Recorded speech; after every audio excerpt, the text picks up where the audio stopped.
Birthday प्राव्याचा आणि हौस माझी. आता तिच्यापेक्षा तिचा बर्थडे सेलिब्रेट करण्याची हौस मलाच जास्त होती आणि एक्साइटमेंटही तेवढीच होती. म्हणून बर्थडेच्या आदल्या दिवशी मी तिचं शूट करायचं ठरवलं आणि आम्ही गेलो ठाण्याच्या ग्रँड सेंट्रल पार्कमध्ये. तिकडे गेल्यानंतर मला वाटलं प्राव्या छान छान फोटोज काढून देईल, पण मी जो विचार केलेला ना, असं काहीच नाही झालं.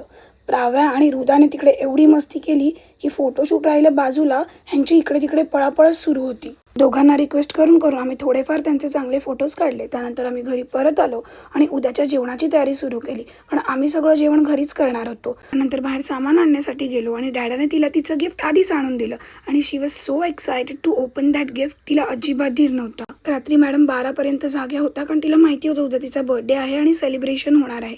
आणि केक तर तिने ऑलरेडीच फ्रीजमध्ये बघितलेला होता आणि मस्त तिचं छोटंसं बर्थडे सेलिब्रेशन आम्ही रात्री केलं. नेक्स्ट डे सकाळी सगळं काही आवरून आम्ही निघालो प्रावाचा बर्थडे ड्रेस बघायला.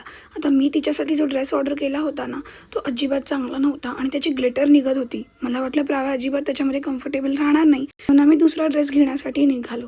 खूप दुकानं फिरलो, पण आम्हाला काहीच आवडत नव्हतं, कारण की एवढे हेवी ड्रेस मला तिला घ्यायचे. शेवटी आम्हाला हा फर्स्ट क्रायमध्ये जाऊन एक छानसा ड्रेस मिळाला, जो की सिंपल आणि सोबर होता. तिला छान छान रेडी केलं. बाकी सगळ्यांनी मिळून डेकोरेशन वगैरे करून आधीच रेडी ठेवलं होतं. सगळे गेस्ट आल्यानंतर आम्ही तिचं औक्षण वगैरे करून केक कटिंगला सुरुवात केली. केक कटिंगच्या वेळेला ना प्रावा थोडी चिडचिडच करत होती आणि मला माहिती होती की पुढे जाऊन काय होणार आहे ते. शेवटी तेच झालं.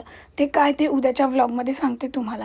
चला, आय होप तुमचाही दिवस छान गेला असेल. पुन्हा भेटूच उद्याच्या व्लॉगमध्ये.